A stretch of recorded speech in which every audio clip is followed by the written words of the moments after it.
Hi, I am back. I did have some issues with my laptop screen cutting out, and I was wondering whether it was getting the sound through properly. Apparently, it is. Ooh, got a feedback loop. So I'll continue about Eva and the Titanic. Eva seldom saw her parents argue, but in the cabin they quarrelled over Esther's seemingly irrational fear. Their spat became so heated that for the first time in her life, Eva saw her mother cry. Nothing Ben said could persuade Esther to put aside her worries. True to her word, Esther stayed awake each night, lying in her bunk bed, fully dressed. In the morning, she'd join her family for breakfast and then sleep until 6 p.m., when she would have dinner with Eva and Ben. Her mother's strange behaviour didn't bother Eva. In fact, she was fine with it because it was on one time with her father. With her long curly tresses dancing in the breeze, she would race her dad back and forth on the promenade deck, play hide and seek, and shop. Ben always gave in to the urge to buy his daughter toys and trinkets that were sold, strangely, in the ship's barber shop. Eva also enjoyed playing with a new friend she made on board, 6-year-old Annie Nina Harper of London. Nina was travelling with her widowed father, the Reverend John Harper, a Baptist minister, and her aunt, Jessie Leach, to Chicago, where Harper was slated to conduct several tent revival meetings. Eva and Nina played with Eva's teddy bear and held pretend tea parties. They explored the ship, taking several different passageways until they were stopped by ropes with signs that read, "No second-class passengers beyond this point." The day wasn't complete without frolicking with a friendly champion French bulldog named Gamin de Picome, owned by first-class passenger Robert Daniel. After breakfast, Eva hurried to the ship's kennel, where she was allowed to walk the pooch, one of at least 10 dogs on board. Most of the pets, though, were not kept in the kennels, but in the cabins of their owners. Seeing how much Eva loved the bulldog, Ben promised her, "Once we get settled in Winnipeg, I'll get you a dog of your own." Eva threw her arms around his neck and squealed, "Oh, thank you, Daddy." On Saturday, Captain Edward Smith chatted with some of the second-class passengers, including Ben and Eva. His ruddy round face and thick white beard reminded her of her grandfather. During the conversation, Eva told him, "Mummy is afraid something bad will happen to the ship." Smith leaned down, patted Eva on the head, and said, "It's nothing to worry about because the Titanic is a wonderful, safe ship. Even God himself couldn't sink her." That evening at dinner, Eva's mother admitted that although she was still troubled, she was feeling less anxious. "I'm about as content as I can be at sea," she said. That night, while Eva and Ben were asleep, Esther, who remained dressed and alert in her lower bunk, suddenly let out a yelp that awakened Eva. Esther shook Ben and cried out, "Ben! Ben! Wake up! Something dreadful's happening." Clearing the fog from his brain, Ben sat up. "Huh? What's wrong?" "I was resting, listening to the hum of the propellers, when I had this sensation that some gigantic force had given the ship a mighty push from behind, not once, but twice. Not twice, but 3 times. I was literally frozen in terror. I'm so frightened." Ben groaned and plopped back into his pillow. "You're acting crazy, old girl. Your imagination's out of control. I'm going back to sleep." "No, no, you must listen to me," she said, her voice breaking. "Ben, this is real. Please, you must see if we're in danger." "Mummy, I'm getting scared," said sleepy-eyed Eva. "Oh, I'm so sorry, baby," said Esther, placing her trembling hand on Eva's shoulder. "Mummy needs Daddy to make sure everything's fine." "You and your unfounded fears," muttered Ben as he threw a jacket over his pajamas. "I'll be back in a minute." Moments later, he returned. "Everything's dandy," he said. "The sea's calm and the ship's travelling smoothly, and a crewman told me we're right on schedule. So you see, there's nothing to fuss about. Now please, Esther, let's go back to sleep." Whispering so Eva couldn't hear, Esther said, "What I felt was real. It's a warning of something bad, Ben. I just know it. If it hasn't happened yet, it's going to happen." The next morning at breakfast, Ben laughingly told the family's dining companions about Esther's bizarre episode. "I've figured out what to do to keep her quiet tonight," he said with a chuckle. "I'm going to insist she drink a strong glass of hot grog to make her sleep so she can't disrupt Eva's and mine's beauty rest." Because it was Sunday, Esther joined Eva and Ben for church services in the lounge and then ate lunch with them for the first time.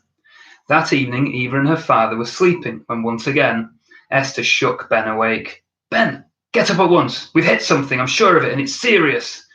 Oh, woman, not again, he growled. I'm at my wit's end. I don't know what to do with you. Ben, this is real and it's happening right now. I just heard the most awful sound I've ever heard in my life. A dreadful tearing and ripping sound. It was the sound of great masses of steel being violently torn. Mummy, what's wrong? Mumbled Eva, opening her eyes. Baby, Daddy needs to find out something. Glaring at Ben, Eva said, I insist you investigate right now.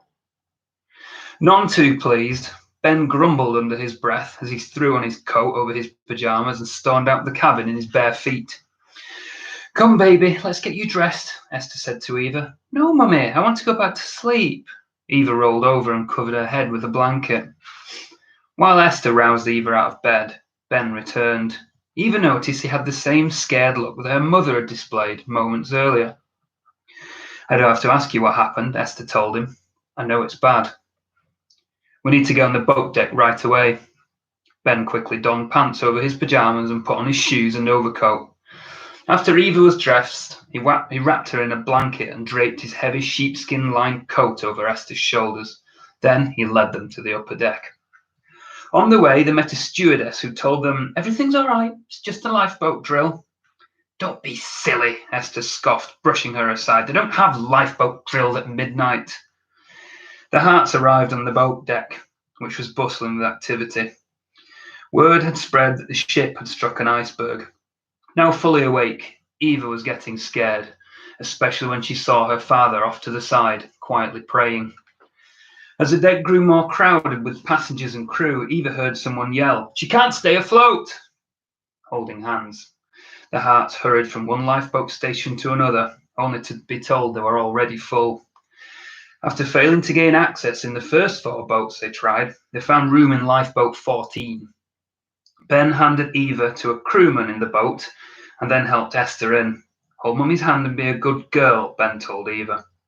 When a teenage boy was ordered out of the boat, 5th Officer Harold Lowe pulled out his revolver and threatened to shoot him. Then the other men surged forward. Stand back, Lowe ordered. I say stand back. The next man who puts his foot in this boat, I will shoot him down like a dog. He pointed the gun at Ben, who was assisting other women and children into the boat. His foot was already in the boat. Don't shoot my daddy, Eva pleaded. Please don't shoot my daddy. Ben told Lowe, I'm not going in, but for God's sake, look after my wife and child. Moments later, the lifeboat, with Lowe and 3 crewmen aboard, was lowered. As it was rowed away from the stricken Titanic, most of the women and children were sobbing. Lowe, who was standing at the stern trying to quiet them, said, Don't cry. Please don't cry. I'll give you something else to do than cry. Can some start bailing water? Others can help handle the oars, but please, stop crying. Eva tried to stifle her sobbing, but she couldn't. She was terrified. Help Mummy bail, Esther told her. As I used the bailer to get the water out, Eva said, I keep kicking something soft under my seat. Esther reached down and felt around until she touched a cold, shivering person. My word, she yelled. There's a poor wretch hiding under me. Esther, Eva, and several other women shifted positions as a slender, small man in a women's coat emerged. When he came out, he was so stiff he could scarcely move. Efforts to get him to talk failed because he didn't speak English. Apparently, the stowaway had sneaked into the boat before it was loaded and had hid under the seat in about 6 inches of frozen water. He might be a coward, but he's a human being, said Esther. Let's try and keep him alive. She and several other women next to her rubbed his arms and legs to bring back his circulation. Meanwhile, Eva was crying herself sick, vomiting several times. She wailed the loudest while watching the Titanic break apart and sink. When the water closed over the vessel, the once smooth surface heaved with the unlucky people who were destined to die. Many in their life vests begged for rescue. Others flailed helplessly among floating debris, including chairs, pillows, rugs, benches, tables, and food. Lowe insisted on going back to pick up anyone still alive in the water, But to make room for possible survivors, he had to transfer as many people from his lifeboat to others that were less crowded. A crewman picked up Eva and put her in the arms of a woman in another lifeboat on the starboard side. The little girl expected that her mother would follow her, but in the confusion, Esther ended up in a boat on the port side. After nearly falling into the water during transfer, "Mummy!" Eva shrieked. "I want my mummy!" "I'm close by, baby," her mother hollowed in the darkness. "Be brave." Eva couldn't. She kept howling and vomiting until she quietened down from sheer exhaustion, much to the relief of the other passengers in her boat. When the sun finally peeked over the horizon, Eva thought she was dreaming because it looked as if her lifeboat was floating among an enormous fleet of yachts with glistening sails spread full. She then realized they were really sparkling icebergs, moving slowly and majestically in the water that had turned choppy at daybreak. Maneuvering among the icebergs, the steamer Carpathia began picking up the survivors, one lifeboat at a time.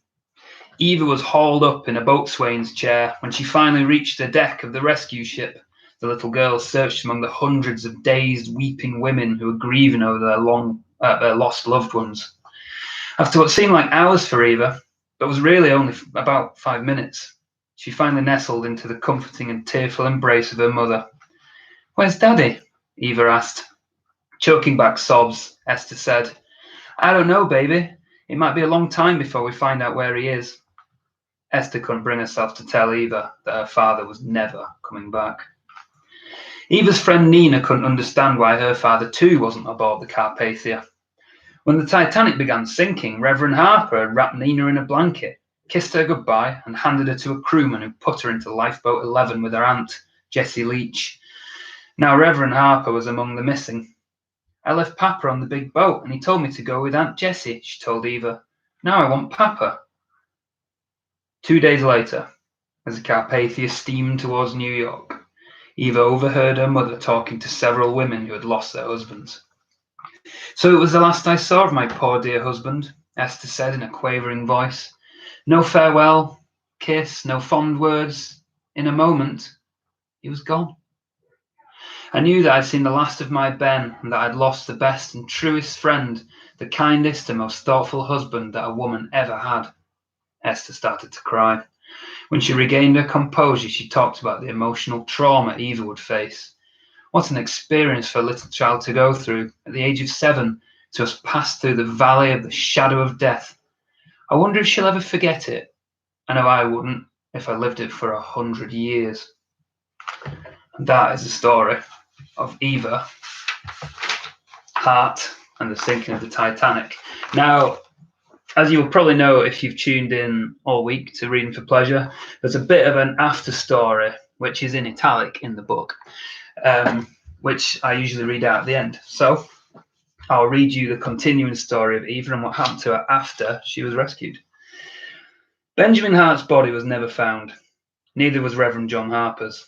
After a short stay in New York, Eva and her mother returned to England, as did Nina and her aunt.